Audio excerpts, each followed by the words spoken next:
What's up, guys, and welcome back to another Diablo 3 build guide. I am Jake. We're going to be going over the Crusader Hammerdin build.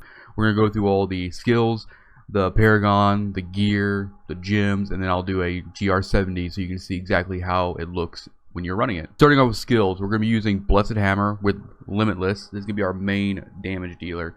We're using Provoke Cleanse, which is going to help us taunt and get Wrath back. Iron Skin, Steel Skin is going to help, mitigate some damage. Laws of Valor and Critical, another ability that's going to help with our attack speed and our damage, our critical hit damage and everything. Falling Sword, Rapid Descent is one of very big important piece in this build as well. It's going to help mitigate damage, it's going to stun enemies, and it's going to buff our Blessed Hammer damage as well.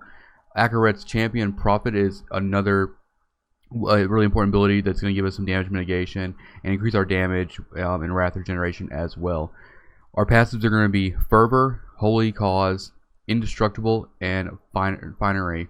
And this is the reason why we're stacking all diamonds and all of our gear, because we're still going to get 1.5% strength for every socketed gem in our gear. Alright, Paragon order in the core tab, I fill up movement speed because I don't want movement speed on gear at all.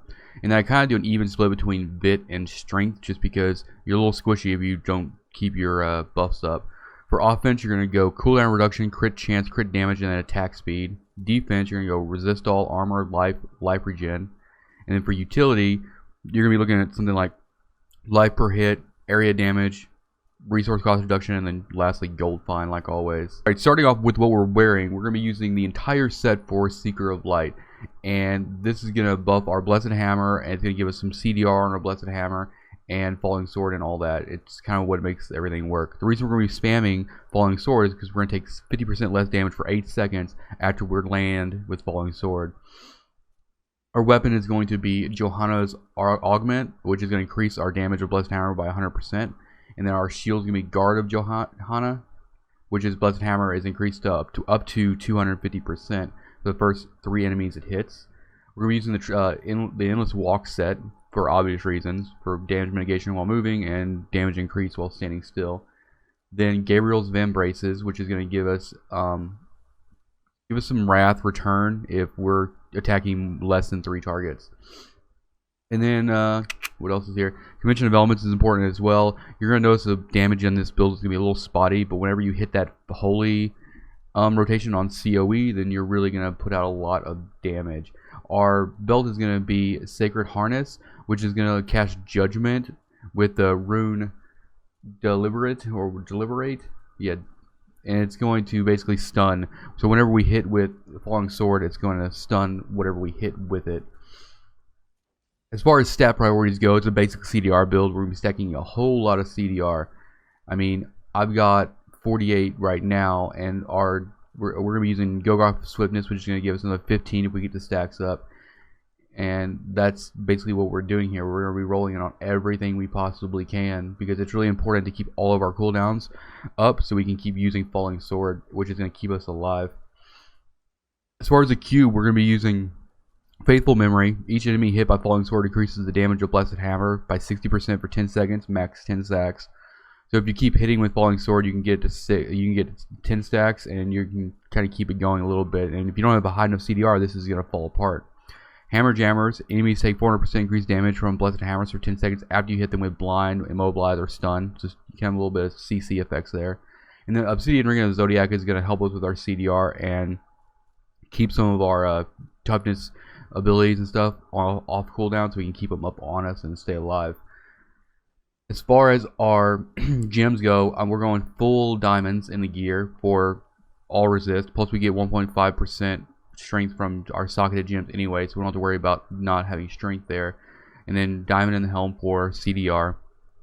As far as legendary gems go, we're going to be using Gogok Swiftness for the attack speed, the dodge, and the CDR. And then Bane of Trash, which is going to give us, some CC and increased damage. And then Bane of the Stricken, which is going to help just do a lot more damage over time. If you're doing like group, I would say you could probably put in, if you're doing group like farming, probably put in like Powerful or something. But just kind of bounce between Stricken and Powerful depending on what you're doing. The potion I've been using for testing has just been Bottomless Potion of Regeneration, but you can use the Armor one, or you can use the Life on Hit one, whatever, you know, seems like it's working for your play style. Alright, so as far as the follower goes, I'm using the Templar right now just because he can help kind of mitigate damage and kind of heal me a little bit. It really depends on what your playstyle is and what you want to do. If you are having problems with toughness in Greater Rifts, then you can, if you need to, you know, throw Unity in the cube, give Unity and a can't die token to your follower to double your toughness. But really, all the gear spots of his build are kind of locked down for the most part. To give you an idea of like what you'll be doing in Rifts here, you'll be using Falling Sword on groups of enemies, and that's gonna, you know, help with your your toughness. You're going to be spamming Laws of Valor and Iron Skin pretty much on cooldown, as well as Akarat's Champion. You're going to be taunting a lot because it's going to help you get the Wrath back in order to keep casting Falling Sword, and then just spam Blessed Hammer. Pretty simple, but you'll see when you watch the Rift, you know, your life is going to bounce all over the place. Alright guys, so before you actually watch the GR70 video, I'm going to let you know that I did it in like less than 8 minutes, but it wasn't, you know, the best run ever.